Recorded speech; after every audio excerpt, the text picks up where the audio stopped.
Video disclaimer: This video only entertainment purpose. Please don't take seriously. Hello guys, मेरा नाम नारायण है। आपका स्वागत है अपने इंडियन रिएक्शन चैनल में। आज इस वीडियो में देखने वाले हैं कमाल का मैक्सअप रिएक्शन। आपको मैक्स रिएक्शन वीडियो पसंद आए तो वीडियो को लाइक कर दीजिए। चैनल पर नए हैं तो चैनल सब्सक्राइब कर लीजिए। वीडियो शेयर कर दीजिए। आगे की बात वीडियो ख़त्म होने पे करेंगे। चलिए वीडियो शुरू करते हैं। कपड़े उतार दिए, मुझे नंगा कर दिया और मेरे साथ ज्यादती करते रहे। इशरत वो उस्ताद मौलवी साहब के साथ मिली हुई थी। उन्होंने मेरे कपड़े तब्दील करवाए और मेरी शलवार में जो टांगों में खून लगा था और मेरी गंदगी लगी हुई थी वो मुझे धुलवाई और उन्होंने मेरी सफाई करवाई और फिर मेरे कपड़े तब्दील करवाने के बाद उन्होंने मेरा यूनिफॉर्म अपने पास रख लिया। ये जो घिनौना हरकत की है उसका नाम क्या है? मुफ्ती शहनवाज अहमद ज़ियाई। अच्छा, इसके साथ आप कितनी तक कितना अरसा इसके साथ सबक पढ़ती थी? सात मुझे मदरसे में पढ़ते हुए 7 साल हो गए थे गुज़िश्ता। अच्छा, मदरसे में पढ़ते हुए 7 साल हो गए। अच्छा, इन 7 सालों में इसका कोई हरकत? ये 5-6 महीने से मुझे सिर्फ हरासा करते रहे थे कि तुम मुझे अच्छी लगती हो और आप अच्छी बच्ची हो, आप पढ़ सकती हो, मैं जो कहूँगा आपने मानना है मेरी बात, तब आप आगे बढ़ सकती हो, वैसे आप आगे नहीं बढ़ सकती। अब बहन जी जो भी बात है खुल के सामने बता दे कैमरे के सामने। जी, हफ्ते का दिन था, 14 अगस्त थी और मेरी उस्तानी इशरत वहाँ की रहायशी टीचर थी। अच्छा। उन्होंने मुझे रजिस्टर पकड़वाया और कहा कि मौलवी साहब जो कहते हैं मान लो वरना तुम कभी कामयाब नहीं होगी। मुझे वो अपने साथ लेकर मुफ्ती शहनवाज के कमरे में ले गई, ऊपर कमरे में ले गई और उस कमरे के 2 दरवाजे थे, लेकिन उस कमरे का एक दरवाज़ा पहले से ही बंद था और दूसरा दरवाज़ा मौलवी साहब के साथ इशरत ने मिलकर दूसरा दरवाज़ा भी बंद कर दिया था। फिर मेरे साथ मौलवी साहब ने ज़्यादती करने की कोशिश की, लेकिन जब मैंने मुज़ाहमत की तो उन्होंने मुझे मौलवी साहब ने इशरत के साथ मिलकर मुझे मारना पीटना शुरू कर दिया। अच्छा। और दोनों ने मिलकर मेरे कपड़े उतार दिए, मुझे नंगा कर दिया और मेरे साथ ज़्यादती करते रहे और इशरत को फिर बाहर भेज दिया था। और इशरत ने पहले मुझे कावे की शक्ल में कोई निशावर चीज़ पिलाई जिससे मैं नीम हालत में थी। मुझे बेहोशी सी हल्की हल्की चढ़ रही थी और इशरत को बाहर भेज दिया और मेरे साथ उस्ताद मौलवी साहब ने ज़्यादती करते रहे। मुझे तशद्दुद का निशान बनाया, ज़्यादती का निशान बनाया और मेरे साथ ज़्यादती करते रहे। और इशरत को फिर उन्होंने मेरा सर भी पिलर के साथ मारा, मेरा मुंह भी नोचा और मुझे शोर करने का मौका भी ना दिया। फिर मौलवी साहब ने इशरत को बुलाया और इशरत कमरे के अंदर आई और मौलवी साहब ने ये भी कहा कि इसे मिलने की इजाज़त नहीं है किसी से भी, कोई उस कमरे के आर पार मुझे नज़र ना आए, ये आपकी ड्यूटी है।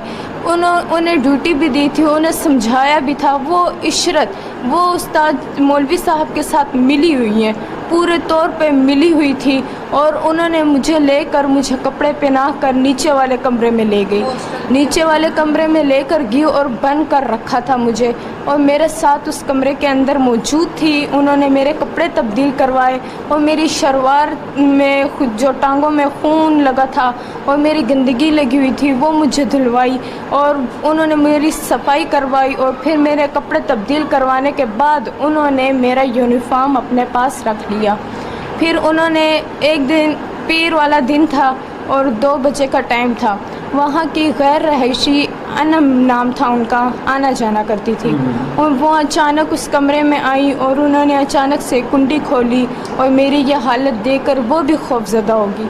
उन्होंने मुझसे पूछा कि ये तुम्हारी हालत किसने की है, कैसे हुई है तुम्हारी हालत, तुम्हें ऐसा लगता है किसने मारा है, क्या हुआ? लेकिन मैंने तबीयत ख़राब होने की वजह से उन्हें कुछ ना बताया। मुझे चक्कर आ रहे थे और मुझे उल्टियाँ भी हो रही थी, जिसके ज़रिए मैंने उन्हें कुछ ना बताया और मौलवी साहब ने मुझे धमकियाँ भी दी थी जिसकी वजह से मैंने उन्हें कुछ ना बताया। उन्होंने मुझे धमकियाँ दी थी, असला दिखाकर मुझे कत्ल की धमकियाँ दी थी और मुझे उन्होंने कहा था कि मैं तुम्हारे टुकड़े टुकड़े करके लाना लई में फेंक दूंगा अगर तुमने जामिया में किसी लड़की को बताया या किसी टीचर को बताया या किसी लड़की को बताया या घर में किसी को बताया। घर की भी उन्होंने मुझे धमकी दी कि अगर तुमने घर में किसी को बताया तो मैं मेरे पास बम का सामान भी मौजूद है जिसके ज़रिए मैं आपका घर का घर को बम से उड़ा दूंगा। जी, उन्होंने ये भी मुझे धमकी दी थी। उन्होंने असला दिखाकर मुझे कत्ल की धमकियाँ दी। उन्होंने मुझे बहुत डराया और धमकाया मुझे। उसके बाद फिर वो जो अनम थी, गैर रहायशी थी, वो मुझे वहाँ से लेकर मुसलसल मैं उन्हें यही कहती रही कि मेरे घर में कॉल करवा कर किसी को बुला दें ताकि वो मुझे घर ले जाएं। उन्होंने मेरी यह हालत देखकर वो खौफज़दा होगी। उन्होंने मुझे बाजू से पकड़ के सीधा आपी जान मौलवी साहब की वाइफ उनके पास ले गई।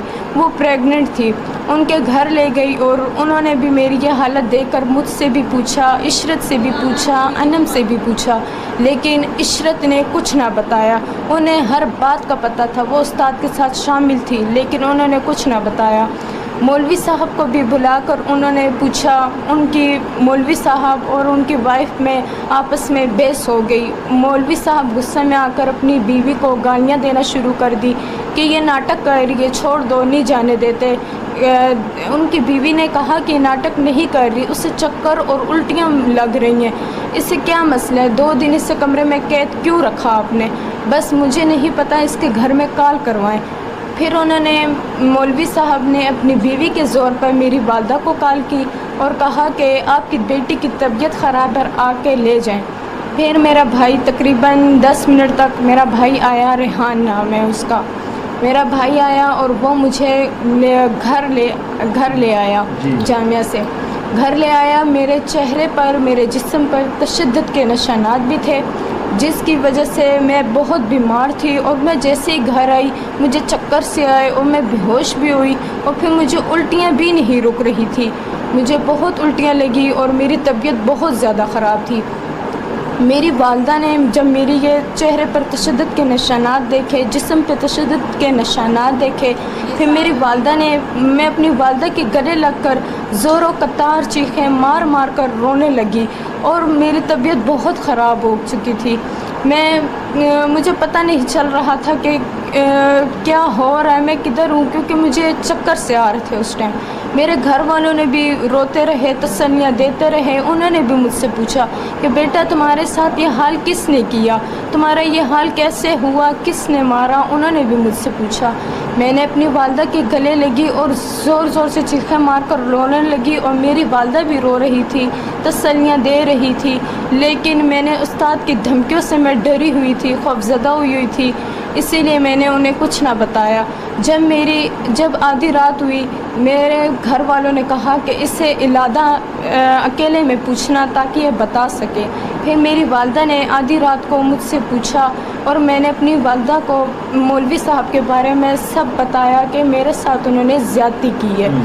फिर जब मैंने ज़्यादती का बता दिया था और तशद्दुद के निशानात मैंने कहा, उन्होंने मेरा मुंह नोचा, मुझे पिलर के साथ मारा, मेरा सर मारा, मैं बहुत ज़ख्मी हो गई। ठीक है। मदरसे में ना अब वो एजुकेशन नहीं दी जाती जो पहले दी जाती थी, ना अब ऐसे के जो उस्ताद हैं जो पहले होते थे, ना अब ऐसे के उस्ताद हैं, ना वो बच्चों को स्टूडेंट समझते हैं, अपने ही स्टूडेंट से वो शादी कर लेते हैं। अब वो लेवल ही नहीं है, ठीक है। पहले का ज़माना और था, बच्चे टीचरों की रिस्पेक्ट करते थे, टीचर स्टूडेंट की रिस्पेक्ट करते थे, उनको पता था कि यार हमारी वैल्यू क्या है, हमारे बच्चों की नज़रों में क्या वैल्यू होनी चाहिए। लेकिन जैसे जैसे दुनिया आगे बढ़ती जा रही है, ये लोग इन तमाम चीज़ों से पता नहीं क्यों पीछे होते जा रहे हैं, समझ से बाहर है। इनकी ऐसी नॉलेज कौन इनको किस तरफ लेके जा रहा है, मैं ये बोलूँगी कि ये ज़माना ही नहीं है खास करके अपने बच्चों को मदरसे भेजने का। और अब अगर चलो मदरसे जाते हुए तो कोशिश किया करें कि वो 1-2 घंटों की क्लास लेके वापस आ जाए, क्योंकि लाहौर में भी हमने ऐसे मदरसा देखे हैं जो कि एक कनाल में बने होते हैं, 40 से 50 कमरे होते हैं, बहुत से स्टूडेंट रहते हैं। देखिए अगर वहाँ पे तालीम दी जा रही है फिर तो कोई हर्ज वाली बात नहीं है, ज़रूर जाए, बच्चा कुछ सीख के आ रहा है। लेकिन देखिए एक जवान बच्ची की ज़िंदगी को जहन्नुम बना दिया, और उससे बड़ी बात कि इसमें उसकी टीचर शामिल थी।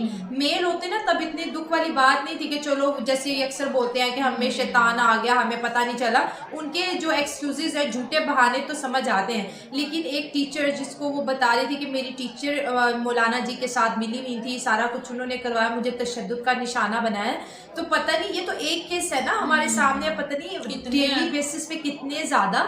ऐसी चीज़ हो रही है, क्योंकि लड़कियों के मदरसे में मैंने भी देखा है कि मोस्टली मौलाना जी पढ़ा रहे होते हैं, वो शरिया की किताबें पढ़ा रहे होंगे या अरबिक ग्रामर पढ़ा रहे होंगे, मतलब होते हैं, उनके ऑफिस भी होते हैं। अब उसके पीछे मदरसा ऑफ होने के बाद बच्चों के साथ क्या, क्योंकि वहाँ पे वो रात भी रहती हैं, वो सुबह भी रहती हैं, छोटी उम्र की बच्चियाँ भी होती है, मतलब कि मदरसे में 6 साल से लेकर 40 साल तक की आपको ना एज की जो है ना खवातीन मिलेंगी। और मैं कहती हूँ कि ऐसे लोगों को कड़ी से कड़ी सज़ा मिलनी चाहिए, और जिस मदरसों में बच्चों के साथ इस तरह की गलत एक्टिविटी हो रही है उसको बैन होना चाहिए, ताकि लोगों के लिए इबरत बने। और ऐसे लोगों को तो इतनी सख्त पनिशमेंट मिलनी चाहिए ना, क्योंकि ये दीन के नाम पर इतना गंदा काम कर रहे हैं। हाँ। ये दीन को भी वो बोलते हैं उसका नाम भी खराब कर रहे हैं, और जो मौलाना वगैरह होते हैं उनका नेम भी खराब कर रहे हैं, खुद तो ये है इसी किस्म के। और यही कहूँगी कि यार उस जो उस्ताद थी ना, अगर वो ना चाहती कभी भी उस लड़की के साथ ये और फिर मौलाना की बीवी ने उसको घर भिजवाया। और ये हमेशा बच्चे पता है सेक्सुअली हैरास क्यों हो जाते हैं, उनको डराया जाता है आपको मार देंगे, आपके घर में कुछ ऐसा वैसा अगर बताया तो फिर देखना तुम आगे नहीं बढ़ पाओगी। तो ये आजकल टीचर अपने बच्चों को डराते, यूनिवर्सिटीज में बहुत सी लड़कियां हैरासमेंट का शिकार होती है। वो टीचर कहते हैं कि अगर तुमने मेरी बात ना मानी तो मैं तुम्हें सेमेस्टर में अच्छे नंबर नहीं दूंगा, फिर क्लियर नहीं कर पाओगी, ये है वो है। तो मतलब अगर हम मॉडर्न एजुकेशन की बात करें या मदरसा एजुकेशन की बात करें, दोनों में हालात सेम ही हैं। और मैं अपनी स्टोरी बताना चाहूँगी, मेरे साथ भी ऐसे हुआ था जब मैंने ग्रेजुएशन किया, जब मेरी फेवरेट पार्टी थी। तो मैं मोस्टली मैंने अब बताया हुआ कि मैं निकाब करके तो ज़्यादा मैं इस तरह एक्सपोज कभी भी नहीं हुई ना, मतलब अवेल के बगैर नहीं जाती थी। तो जब फेयरवेल मेरी पार्टी हुई और उसमें जैसे सब बच्चे कपड़े अच्छे यह मैक्स रिएक्शन वीडियो कैसा लगा कमेंट करके जरूर बताइए। वीडियो पसंद आया तो लाइक कर दीजिए, चैनल पर नए हैं तो चैनल सब्सक्राइब कर दीजिए। तो मिलते हैं नेक्स्ट वीडियो में।